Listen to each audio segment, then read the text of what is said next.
I went in the gap. First time I did it, the ball comes over, doesn't it? I'm in line with the post. Ball's coming across. I'm shaping to hit it first time. As the ball's coming over, I've started going to turn, and as I've done it, the keeper has started moving to the centre of the goal because he thinks I'm going to shoot across. So I've seen him do that. So I thought, there's no way if I put that inside post, he's going to be able to adjust his weight and get across. Welcome to the Mission Darts Podcast, episode number 42, 10 away from the magic 52, which is a year, one per week, which is pretty good. Doing quite well, actually, with that, aren't we? But then it's our show. Who's going to cancel us? We're just going to keep doing it. And hopefully you'll keep listening and watching along as well. And subscribing. We've never missed one, Matt. We've never missed one since we started.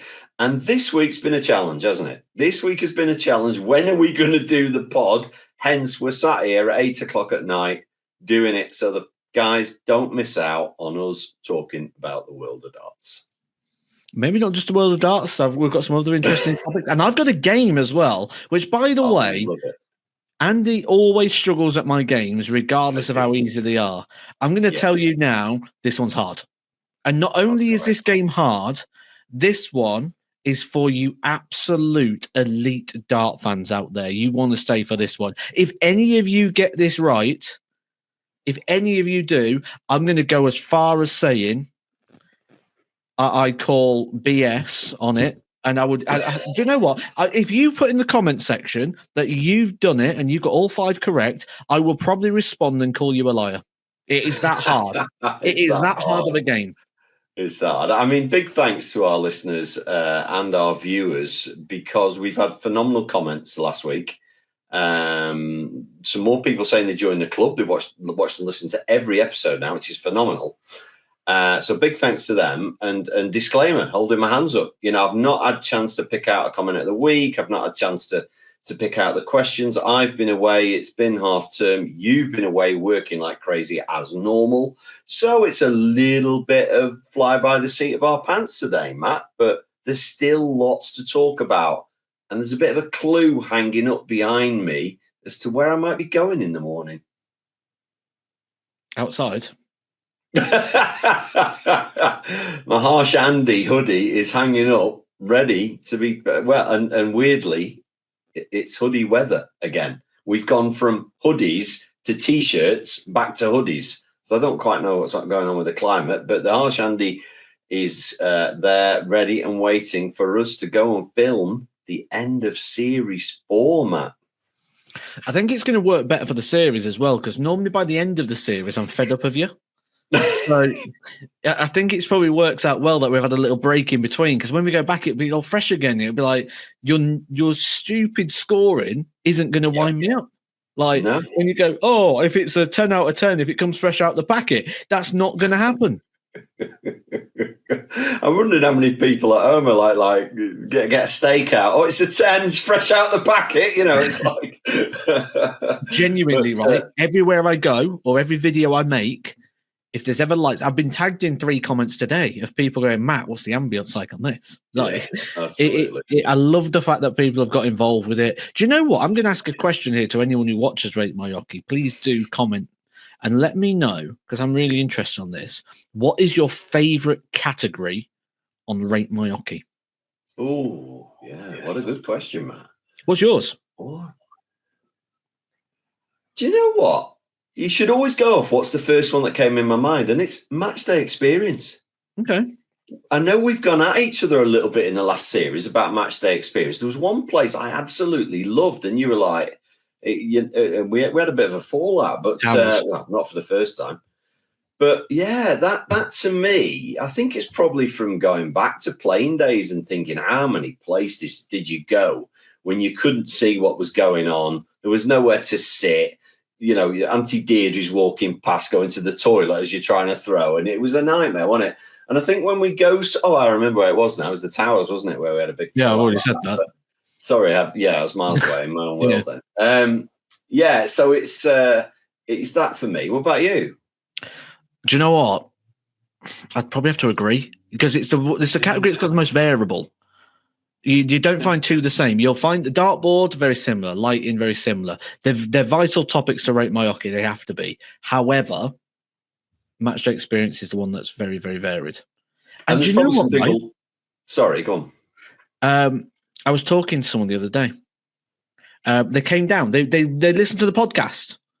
Sorry, I didn't catch your name. It was a brief sort of passing conversation. There was lots going on at the time, so I apologise. I probably should have got the name so I could have called it out. But hopefully you're listening. You know who you are, and we'll see you in the comment section. They came down. They bought a set of my Matt Edgar mission darts, which are available at the moment only in 21 grams. They're out in 23 and 25.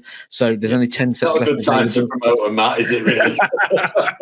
So they brought down the box for me to sign, and I was more than happy to do so. Absolutely. If you ever see me about and you've got those, absolutely. I signed the card and what have you. So brilliant.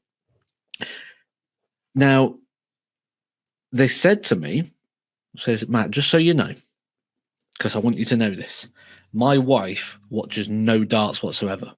She hates darts. When I go out to my local league, she's like, oh, darts again. She hates darts. But every week she sits down and goes, is it Rate My Hockey night? Wow. Yeah. Loves Rate My Hockey. So it's the only darts thing she'll ever engage in. So, and there's going to be some people listening now, Matt, for the first time. We get new listeners every week going, what on earth is Rate My Hockey? You know, go to YouTube, go to the Mission YouTube channel. You will find we've done 3 full series of where we go to venues and we rate them, and it's entertainment at its finest. Do you know what? One of the things. Go on. My mum. Oh wow. My mum actually watched it, and she goes, what's Andy really like then? I went, well, it's bearable. Use a nice word, Matt. Just say bearable. I said he's a bit of a male genital part, you know. Like, yeah. Goes, what is he really like? How he comes across? I'm like, no. I said, I was on it. Like, let's be honest. I mean, this is the pod. You know, we pull the curtain back on a lot of things here. It's an exaggerated version of yourself. Yeah, that's a good way of putting it. Yeah, I mean, not always. You know, there's plenty of times when things have got heated for a reason. Because Matt, the reason it works, we're both passionate people. We're both passionate about. We wouldn't be doing this after 42 weeks. We wouldn't be doing all the YouTube videos and everything else if we weren't both passionate about this industry. And I think that comes across quite a lot. And I was just I was just thinking then about facilities. That would be a good category, because if you're not setting off the CCTV alarm, I'm going up the stairs in a chairlift. It's like, you know, there's some of the things that have come in under facilities have been pretty exceptional. Oh, but think about it from the pub's point of view, right? They're just getting on by their day, you know. Oh, we're having a lovely day here, serve a few members of staff there, and 2 guys turn up with a camera, setting off the alarm, messing around on the stuff, and in an hour we turn the plane, and then we're like, right, see you later. Yeah, see ya. Thanks for having us. Yeah. I bet they're like, what's just happened? Like, we were just leisurely going about our day a minute ago. Yeah. Can I have a little bit of a rant early doors about we've probably got quite a lot of darts to talk about, actually, because you've been doing PDC and the Euros was on. I enjoyed the Euros again last weekend. And I've been down That's what I'm going to say. Well, yeah, we'll touch on that in a minute, actually. We'll touch on that in a minute. But do you know that, well, you will know this, there's a certain brand of trainer that everybody seems to be wearing. If you've seen it on TV, it looks like it's got a metal strip on the back of it. You'll know exactly what the Michael Smith trainers. The original Luke Littler's got them. And honestly, I watched the Euros at the weekend. There was about 20 players wearing them. Now, clearly, if Luke Littler's wearing something, you're like, oh, yeah, I'll give that. He actually, I think he wears a slightly different version, but a lot of them are wearing these trainers. They're £165 a pair, Matt. I can't see you buying any anytime soon. I can't see me buying any anytime soon. And it got me thinking, like, really? Really? Just because of the people are wearing them, you thought, oh, I'll get into this whole thing. There is logic. Come on. There is logic. No, I can't. Look at the shape of the trainer. So the back of the sole is thick. Now you probably find this on other brands. I'm not. Yes. The back of the sole is thicker than the front, so it's slightly raised. It's almost like wearing a high-heeled trainer, but very, very slightly, which will just give that little bit of lift that's just going to take off any strain on things like the Achilles. So it's going to just keep it very relaxed. So your feet aren't going to hurt or ache as much. Your ankle's going to be okay. So actually, anything that's got a slight lift on the back just takes that little bit of strain off the Achilles, and that's just going to make. I'll give you that. I'll give you that. And there will be other brands that have got trainers like that, by the way. There will be. But I guarantee they get home and they put the flip-flops on. Okay, it's like we've done videos about that, haven't we? Have they got 2 pairs? One to go tournament and one to practice in at home? I doubt it. But I was like, oh, for God's sake. Like, there was one player or 2 players and now they're all bloody wearing them. I'm like, really? Come on, guys. Is that the best you can do? But I've got to talk about, I even made a note on my phone about the Barry Van Peer. Mm-hmm. Did you see his walk-on dance? To which Barry was enjoying it, probably more. You sent me it. I did. I was that excited. He was enjoying it more than any player, I think, as maybe Jerry Hendricks is it back in the day. But he was enjoying that walk-on more than anybody I've ever seen. And I'm watching the crowd, and I thought, oh, surely he's Dutch. It's in Holland. It must be a Dutch anthem or something. He's getting into it. No. It was the Swedish Eurovision song. Now, if you can tell me the link there, Matt, I'd be gobsmacked because I can't work out what it is. Like, it's like the randomest walk-on ever. You're playing in your home country and you come on to the Swedish Eurovision song. Maybe he's a character. He's a character, Barry, isn't he? That's all you can say, isn't it? He's a great guy. I do like Barry. He's a great guy. Does a lot for darts as well over in Belgium, where he spends a lot of his time. So he does a lot. Famously had dartitis, didn't he? Which he got rid of. And got over it, yeah. One more thing about the Euros before I talk about you, Mike Smith, new darts, completely different. Is now. Oh, I've criticised him over the past 12 months for various reasons. It came out he was injured, apparently, hence his loss in form. Okay, I'll accept that if that's the reason. But why then change darts? If all you were was injured, then why do you need new darts? Okay. Or was it, I'm a bit injured and I actually don't like the darts I'm using? Give us an insight, Matt. People want to know. He is injured. Okay. There's no public mention of what or how as such, other than his shoulder, I believe, was mentioned. So I'll tell you the rest when we come off. Okay. Because it's not my place to disclose that information. That's Michael's story. But I can vouch for the fact there is an issue there, quite a serious one. So okay, fair enough. And we now know, or can we put 2 and 2 together as to Michael Van Gerwen's decline in form, having heard the news this week? Yeah, so we'll stick with Smith for quickly. And first, the second part of that. The second part of that was the equipment. Now, okay, sorry. I think sometimes a change of equipment can suit. Well, you can change equipment to suit a throw. And when you do precision's not a coaching session, it's a fitting. So you could fit someone for a dart where you're accommodating for the issues they've got within their throw. Yeah. And you're a bit crackly. That's weird. I can hear that, so it can't be me. That's weird, isn't it?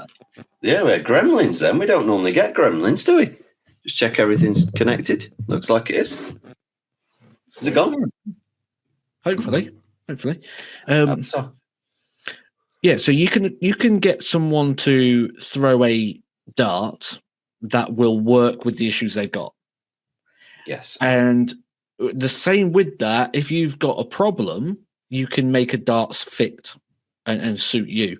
So I think it's a bit of that. I think he's making change. I mean, look at when I joined Mission, and I joined and I says, look, guys, I've got a problem on my wrist. Is there anything we can do with my darts that will help suit it? And we came out with designs. The Celestial was originally a prototype of my dart. Agree. Which was, could we potentially get a dart that I could push? And then I was like, that don't work. And you was like, we're releasing that dart. That's a bloody nice dart. Yeah, it's going to be great dart, out it goes. But that was originally a me prototype. So, you know, I think that's what we've got there. Now, fast forward into the Michael Van Gerwen situation. We both been through similar sort of situations. It rocks your boat big time. And with that, it doesn't matter what level of dart player you are, the last place you want to be is trying to be competitive, because it just don't, everyone who's been through it will know, it just don't sit right, does it? You just don't feel, there's just something in the middle of your chest where it just sits heavy and it just bugs you all day. You do not want to be going to that hockey with things going on in here. You do, if there's other stuff going on, whether it's partners, whether it's there's a million things that could be going on. If that's on your mind when you go to that hockey, you're going to be at least 10% worse than normal. I've been there. You've been there. Yeah. You know, if how many times have we said the dart player that really doesn't think about anything, and we know one or two names, we're not going to name them, but really there's not a lot going on up there. Often the best darters, because they're not thinking about anything. There's nothing going on other than throwing darts. And there's clearly been a lot going on in Michael's life, and I think he did the right thing pulling out of the weekend. He wouldn't have wanted to on his home soil, but he lives a couple of minutes from the venue. Yeah, you've got to sort that side of things out first. Sort your life out to be able to play good darts, I think. And it's probably going to do him a favour not being in the Premier League final. It'll be a regroup, sort himself out. And look, I've been through this. You've been through this. It's not a 5-minute thing. No. You know, it's not like you've injured yourself and you know in 8 weeks' time I'm better again. I can start playing again. With something like this and with a divorce and what, it's messy. There's no such thing as a non-messy. There's heartache, there's finance, there's moving house. There's so many things that are now more important to him than darts. So when we see him back to his best, I don't know. I don't think he'll play again till the match play. Yeah. Which would give an opportunity at the World Cup, I guess, for somebody. Danny Noppert and Dirk, isn't it? Okay. Dirk? He weren't playing the World Cup anyway. Oh, he wasn't? Right. No. Oh, okay. So Danny Noppert and Dirk, who's just come into crazy form again. Seems to, while we're talking about injuries, somebody who seems to have got over his injury and come back strong. And also, while we're talking about the World Cup, who knows? There might be more teams that don't represent in the form that you think they're going to be. Yeah. There's one or two that's been announced, hasn't there? But do you know there might be more withdrawals by the time. I was going to say, yeah. Do you know? Yeah, you know something that I don't clearly, there, don't you? That you're not allowed to say. I kind of get that. And yeah, I did say I was going to come on to you that the regular viewers will have noticed a slightly tanned Edgar, hair's been cut, new shirt on, looking a bit slimmer. I even have a beard shaped as well. Talk us through what's going on. Is it midlife crisis? Do you know what? Right. So I've been going to the gym for a good few months now, but I've just been enjoying my weights and just trying to build some strength up. And I got offered the opportunity back end of the season now in football. Friend plays for a team. Coach has been trying to get me to go play for a long time. I've just been like, no. And they said, do you want to come down and play? And it was a Wednesday night. And I was like, do you know what? Sod it. I'm 38. I'm going to be 39 soon. I'm not going to get the opportunity to play these type of sports much longer. No one wants a 39-year-old signing up for them. And I love football. I love my wrestling. I love my boxing. I love all these different things. And I've just not been able to do it because darts and various other things taking over. And I went, do you know what? Sod it. I'm going to go.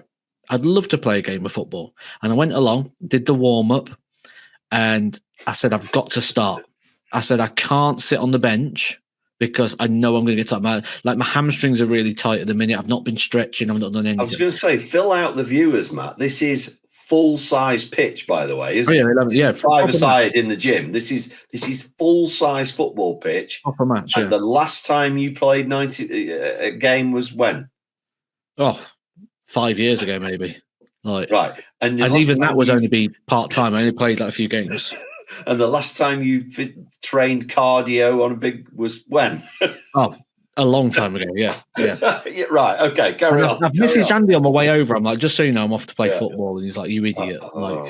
So I've got there. And so the coach has gone, right then, where are you playing them, Matt? I went, I play left back. And then the left back started kicking up, like, no, I'm left back. I'm playing there. He goes, like, Matt, do you want to play central midfield? I went, I will. I says, but I ain't got the legs to be up and down all the time. I said, so I'm either going to sit or I'm going to attach. And I mean, I got carried away and started moving around anyway. But yeah, my game is very much, I'm great at passing the ball. Like, I can ping the ball. That's my game. And I was pinging the ball around and playing all these great passes. I mean, the full disclosure, the team went 2-0 down in 5 minutes. And I'm like, what on earth am I doing playing for these? Like, 2-0 down in 5 minutes. Like, what are they doing?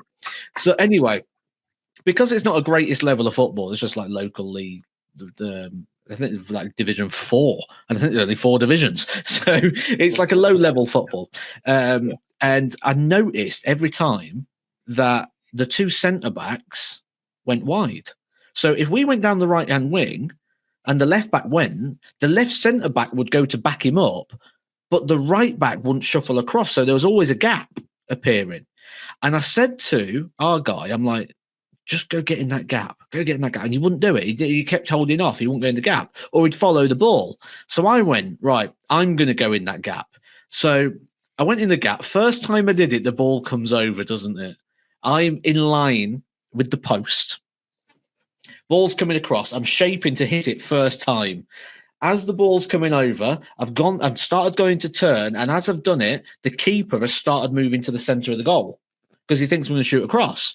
So I've seen him do that. So I thought, there's no way if I put that inside post, he's going to be able to adjust his weight and get across. Come back again, yeah. So I just literally, bottom corner, side foot, placed it, 18 yards, in it went. 20 minutes in the game, we're back in the match, 2-1. And I'm like, scored! Like, come on! This is the worst possible thing that could have happened, because now when they go, you want to play again?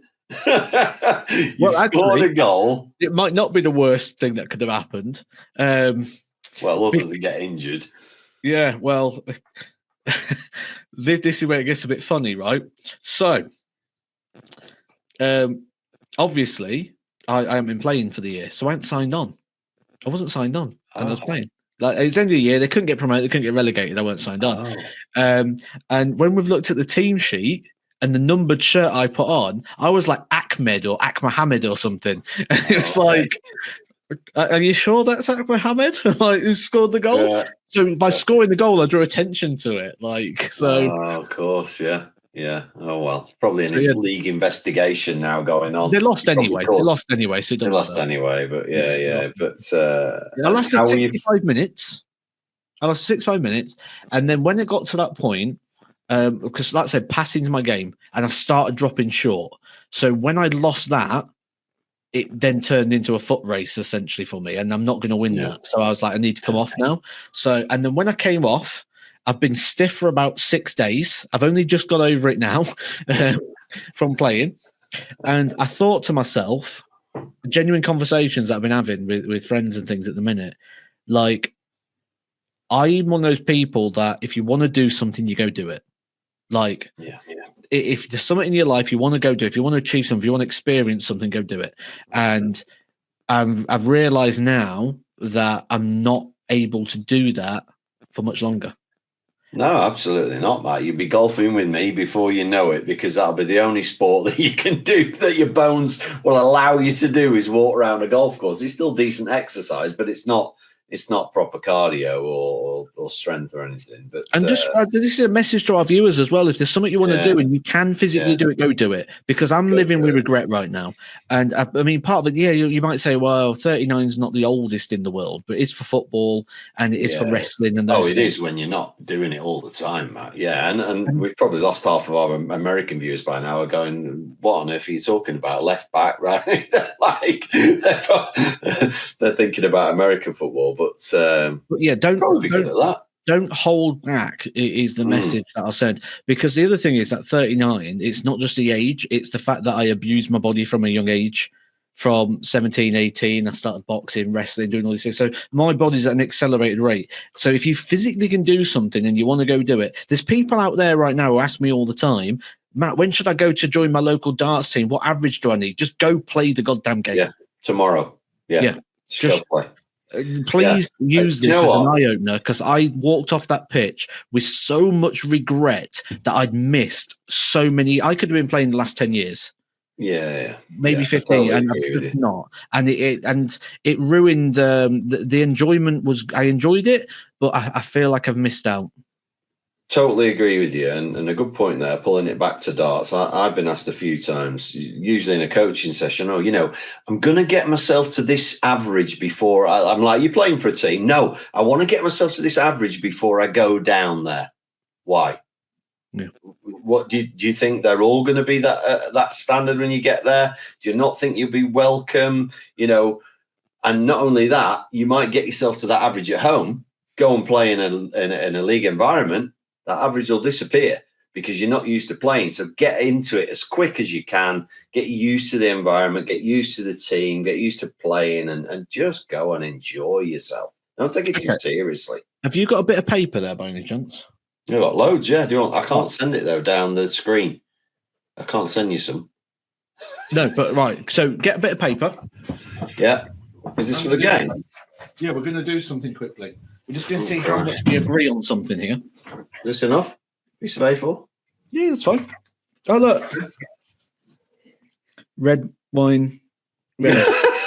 Red wine relish. That everybody said, what's the difficulty in saying that? Yeah. Yeah, I know. And I presume I need a pen. So I've got Use it in a sentence. Say, please can I have like some red wine relish on my food? You can keep going on with this, Matt, but it's not going to go anywhere. So we'll just... Right, I've got my paper. I folded it in half. You didn't tell me to, but I have. Okay, so write down, and I'll read this out for the audio viewers, listeners, you're not going to miss out. What average do you need from A to B? What sort of average do you think you need to do to be able to compete at local league level? And by compete, I mean be a 50-50 sort of winner, maybe more than a 50-50 winner. Local league? So what, pub league? Yeah. Oh, God, yeah. Okay, so we'll put local. So we'll see how close we are together. Okay. Okay, ready? When you've got it, refer up to the screen. I have to put it in front of the camera, don't I? Yeah, you put the camera, yeah. So I've gone 45 to 50. And you've gone 50. I've gone 50. Yeah. Good. Okay. Good start. Okay, so what average do you need to be an exceller at local league level, to be one of the top players, challenging for the singles title, playing for the best teams?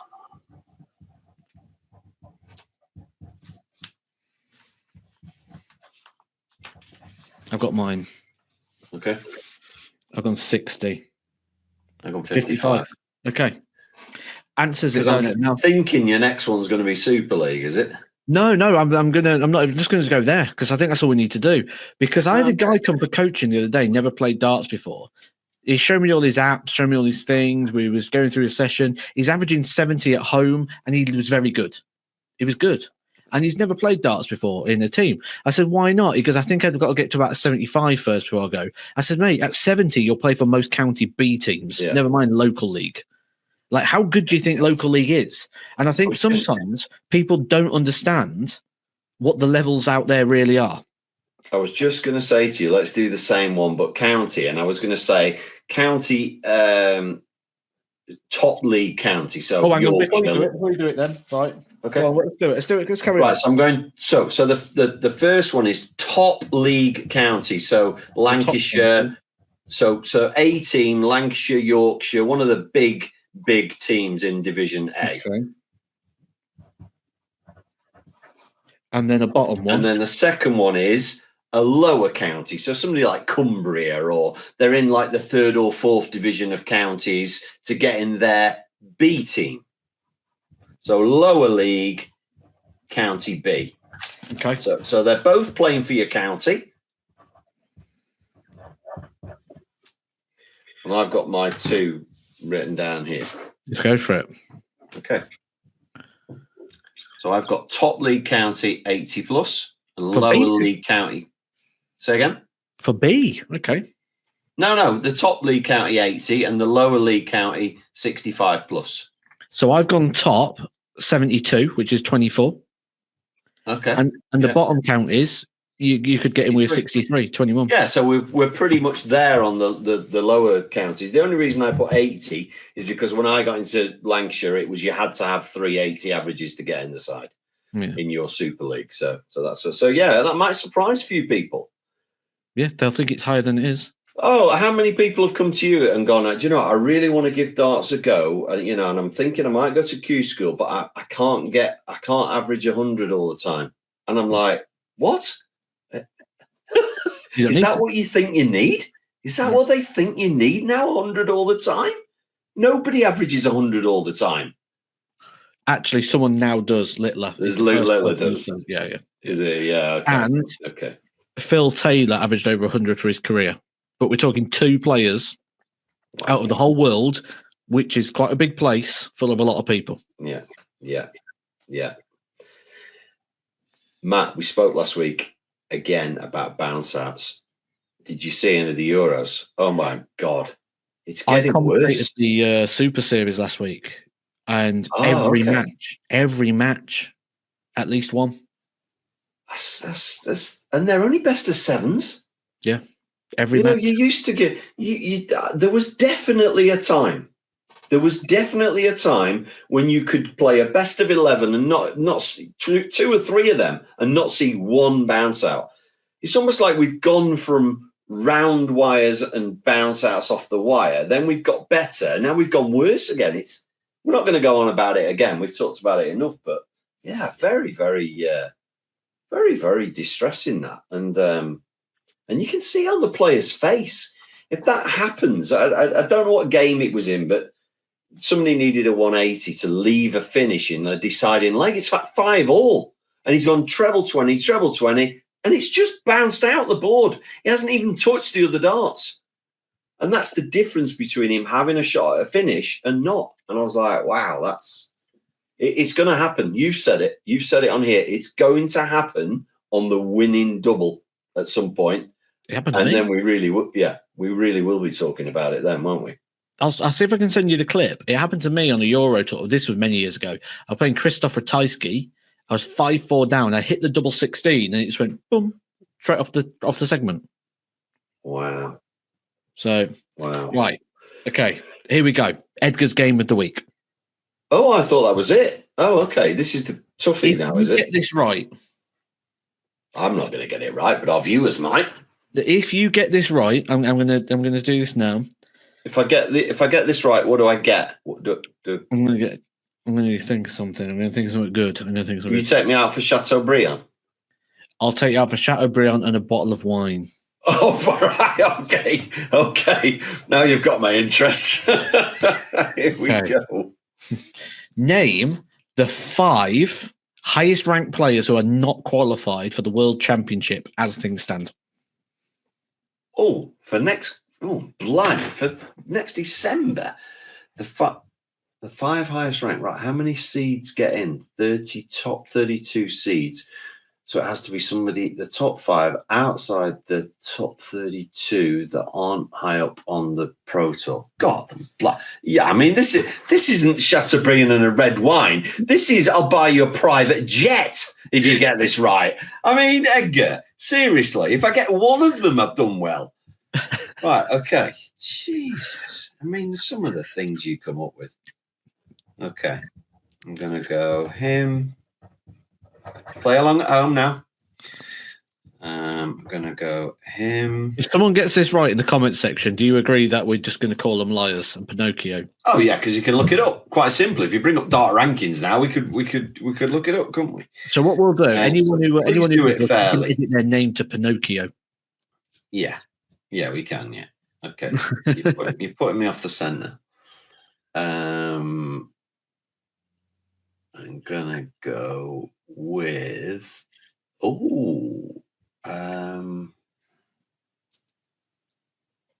Yeah, you're going to have to talk because I've still got 3 to think about. Right, tell us the 2 you got already. I've got Mickey Mansell and Brendan Dolan. I think they're both in, aren't they? Hang on. Surely you've got the answers. Surely you've got the answer. I mean, they're not in. They're in, but I'm just thinking, how are they in? I think they're Pro Tours. Mickey Mansell's 14. On the Pro Tour? Yeah. Dolan's 10, so you're not even close. So you've lost already. Close, I've lost already. So the answers. Okay, it's going to be highest order first, and let me know if you'd have got this one or not. Richard Veenstra. No, I wouldn't have got that. And I like him as well. I like Richard Veenstra. Connor Scott. I think I'd have eventually got that. Florian Hempel. No, I would not have got that. That's a big surprise. I've seen Florian quite a lot. Hybrex. No way. Kim's not in. Robert Owen. No, I wouldn't have got that. There you go. There's your 5. So you may have got one. Yeah. So the toughies there were Kim and Florian for me. Because had you said, here's a list of 10, pick 5 of them, I would have never picked those 2. Because in my mind, how am I working this out? Who have I seen on TV the most? That's kind of, and I'm kind of going, I haven't seen Brendan Dolan on TV much in the last 6 months, so therefore he must be down. But he's on the Pro Tour, But then again, that's a very, very tough question. So Robert Owen must be higher than I imagine then, because in my head I imagine him around 65 in the world. Yeah, probably be that. Yeah. Is that about right? I'm not far off. Okay. So there's going to be some shake-ups, isn't there? I mean, if Kim Hybrex doesn't make the Worlds, you can almost go bye-bye. See you later. Thanks for coming. We'll see you at Q School. It's so big, isn't it? Let's have a look. The pull of the Worlds. Or card race. And this is quite interesting because this is probably what people. Oh no, Kim's safe. Kim's safe. Talking about Kim's safe. He is safe. There's someone I've been picking out for a long time though now who's potentially not safe. Who I think is a long way off of being safe. That's Jose de Sousa. I've been picking him out for a while. Yeah, I agree. Also, Jim Williams looks like he could lose his card as well. Do you know what? You've just hit there. Somebody, it's just come into my mind. Somebody put in the comments, please could you discuss players that disappeared? Like really good players that disappeared. And I think I've mentioned in the past Mark Hilton. Was he called Mark Hilton? Mile High? Or was yeah.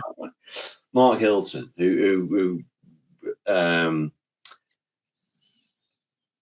can you think of that burst onto the scene? And Jose's going to, all right, Jose's probably had 2 or 3 years at the top. I've already got the winner to this question. You've already got the winner. Oh, okay. Somebody that I'd play along at home, somebody that burst onto the scene, did amazing things. Kirk Shepherd, it's got to be. Runner-up in the Worlds, lost his tour card 2 years later. No, I won't go with Kirk, but okay. There's a name that comes to my mind. Burst on the scene, looked like it was going to be amazing. Big run on TV. Good runs on the floor. Hubbard? No.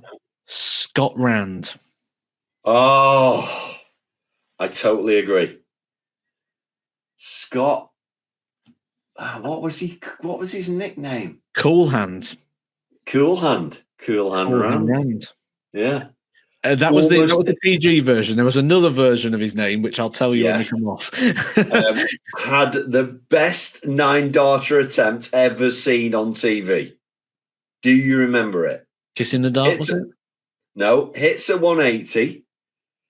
I think he hits 2 more trebles, then looks at the crowd, then hits the 6th, and then basically turns to the crowd, like gives it this, then hits the 7th, then turns around again and gives it this, and then I think he wires treble 19, but literally stopped between each dart with the big smile on his face, like it would have been the greatest 9-darter ever.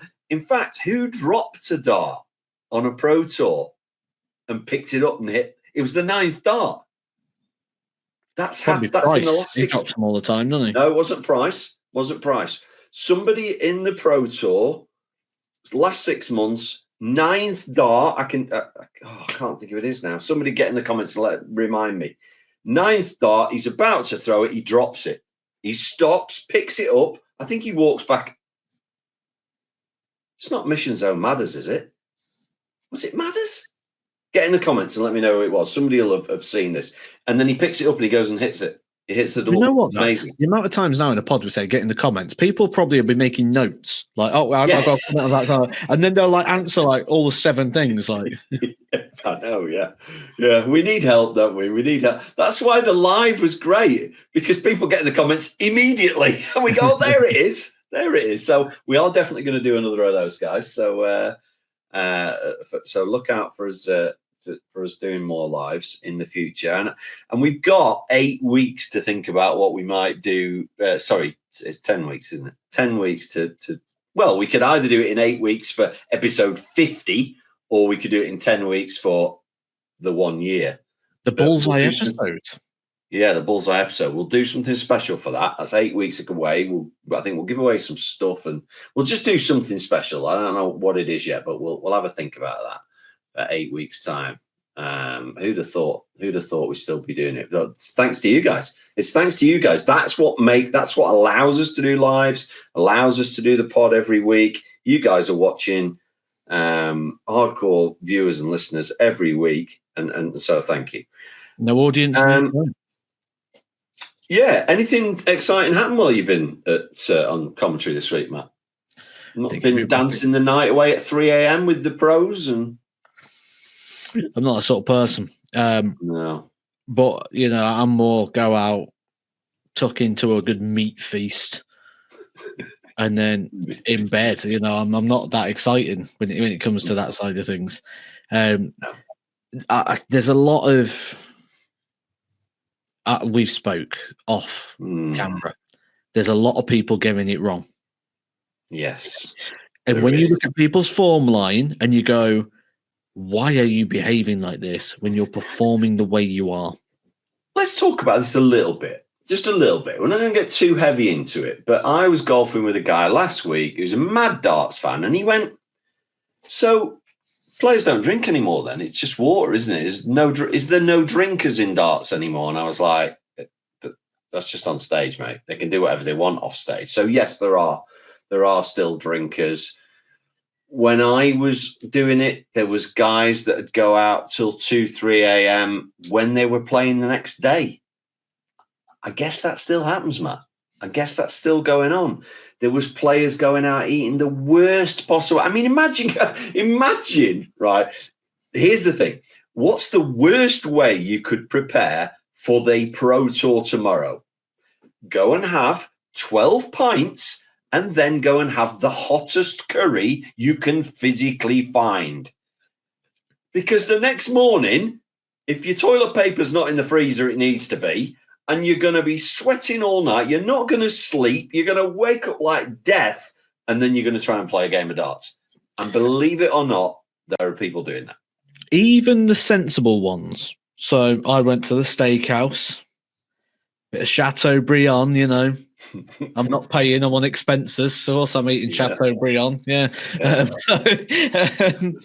So yeah, we're having the meal, and sat next to me was a group of players, and we was having a bit of a chat with them. and then they've had the meal, they've had the starter, they've had the main, they've had the dessert, they've gone for the full 3 courses. Yep. And afterwards, they've started drinking coffees. It's nearly 10 o'clock at night. I'm like, you're not going to be going to bed sometime soon? Yeah, just having a coffee. I'll have a coffee after my meal. And then you're going to drink this coffee, loaded with caffeine and sugar, and then you're going to get into bed and think you're going to go to sleep. Yeah. No. What on earth? Like, look what one coffee does to you. Yeah. Most people have a coffee in the morning to help them wake up. They're having it to try and sleep. Yeah. I don't get it. We've said it a million times.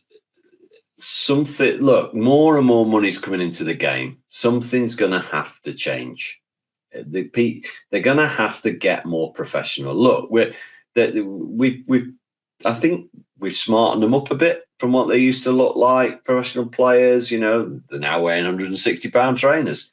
They're a bit more organised, but they're still maybe their management organised them a bit. But let's not be. I've got a funny one for you then, right? So, getting to the venue, I had a travel nightmare.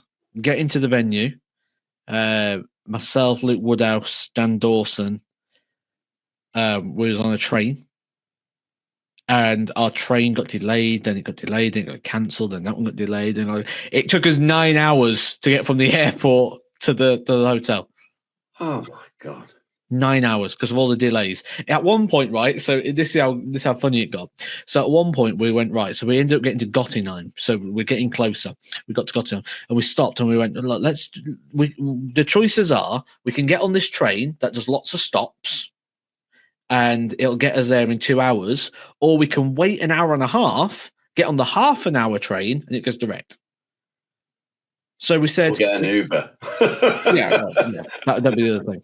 So we had 2 hours, but that was the thing because there was 4 of us, and we all had suitcases, so we couldn't really get one big enough. Okay. There wasn't one available. So we said we've got 2 hours. We can either spend 2 hours sat on the train, or we spend an hour and a half here and 2.5 hours there. So we'll stay here, we'll go out, we'll grab some food, and we might as well have some food, have a few drinks, do a few bits out here, just sit and have a chat and things, and then we'll get on the half-hour train. Because we've got to use those 2 hours anyway, we might as well make them as fun as possible. And we'd gone outside, right, and the only thing open on this strip was a kebab shop. So we're all sat outside this kebab shop, but the kebab shop was licensed, so they serve bottles of beer and things, and no one's working that day. It's a couple of days before the event, so we're like, we'll have a couple of bottles of beer. And the best part was Dan, as witty as he was, went, this is the life, innit, lads? Sat in the middle of Germany drinking a bottle of beer outside the kebab shop. It's like living the dream. This is the stuff people don't see. Yeah. They're expecting you to be in a 5-star hotel with a nice bottle of red wine, but no, you're sat outside a kebab shop with a beer. Yeah, I like that. I do like that. It's, yeah. I mean, by the time people listen to this, World Cup, which you mentioned earlier, is around the corner, Matt. Everybody's expecting England to win. Give me your outsider. Who's going to upset the apple cart? Why is he smirking? When he smirks, I do worry. I do worry what he's going to say. Well, to see. Be interesting. I think. Let's have a look at the teams. Well, I'll give you mine. I think it's Belgium. I think Dimitri's at a rest. Mike Tedesco's playing well. I think they'll look. This is now become more of a team event. If you gel as a team, as we've seen in the past with Thailand and but doing things, you gel well as a team. South Africa back in the day when Devon was playing, you can do really well. So Josh Rock and Gurney will be dangerous. Northern Ireland. Yes. And that sounds like a natural one to say, yes, they should be dangerous. Oh, it's not Dirk. It's Jan Van Veen and Danny Noppert. Oh, of course. Oh, Jambamba. Oh. See, so they're probably going to be second favourites then, are they? Or is that going to be Wales? Guess maybe Wales. Oh, of course, because Johnny Clayton's just won. So, Wales will definitely be second favourites. Going with Bryce playing. If it's Bryce and Clayton, yeah, they're going to be second favourites. Everybody's saying they're not. No, I don't think they'll be second favourites. Who's going to be second favourites? Let's have a look. I think second favourites will be Scotland or Holland. We're having a look live now. Having a look. I can't imagine it'll be Wales. I think it'll be Wales. I don't. But who would Germany be? Would it be Pietreczko? It's going to be Schindler and Pietreczko, I'd imagine. Or is it Schindler and Clemens? Pietreczko. Oh, okay. So that'll be a good one. A certain Mr. Springer has come to people's attention. He's been on my radar for a year. Fantastic darts. Anybody didn't see the Euros last weekend, look him up. My word, did he play some good darts. He's been on my radar for about a year. Good player. So he could be right up there. Have you brought it up? Are Wales up there or not? I don't know. They haven't done it yet. He didn't. Yeah, he didn't do it. Right. Okay. But okay. So let's have a really random one then. Let's have a really random. Right. We're giving you our betting tips now. So mine is Belgium to win, and my outsider is that's going to surprise people. Oh yeah, because Belgium winning is not surprising enough. Sweden make a run, which I think would be Jeffrey de Graaf and Oscar Lacuzette, possibly. I'm going with England to win. Potential outsiders.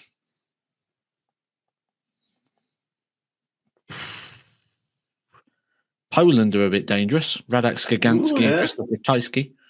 Yes. Well, interesting. Get in the comments. You're going to be a lot of commenting this week, but let us know if you think there's somebody that. Here's one to look out for. Italy. Toretta is a mission player. You might get to see his new darts in action in the World Cup, which are coming out in the summer, and there's something unique about them that's lots of people are going to buy them. I'm just going to say that. Lots of people are going to buy Toretta's darts. You need to check them out in the World Cup, and you'll see the reason why. I'm not going to tell you any more than that. But, that's something to look forward to. And if you don't like sitting around and waiting, you could always go get yourself a set of the Matt Edgar darts that are available now in 21 grams. And the great thing is that Matt's holding up a box where there are no darts in it because there aren't any in stock. So I love that. The Matt Edgar darts, but it's just a box. Look, we do know you like a box. When I do that and it like darkens the background a bit, that's quite a nice little picture, though, isn't it? When it focuses there, and it's like, and then when I do that, it like brightens very it back. Nice, very nice. But I think we need to change that ambience to Mission Blue. I think that's what we need. One of the 20 million colours that it can do, I think we'll change it to Mission Blue. That'd be nice. That'd be really nice. But unless you've got anything else, Matt, that wraps us up for another week. I'm going to be seeing you in about 12 hours' time. And I'll have slept between now and then. I bet you can't. You had me last week, this week, next week. Just can't keep away. But that's because we're making content that you guys want. So please do keep supporting the channel. We will be back same time next week. And we always forget to say Sunday at 7. So there it is, right there. Sunday at 7 every week for your regular fix of the Mission Darts podcast. We'll see you then.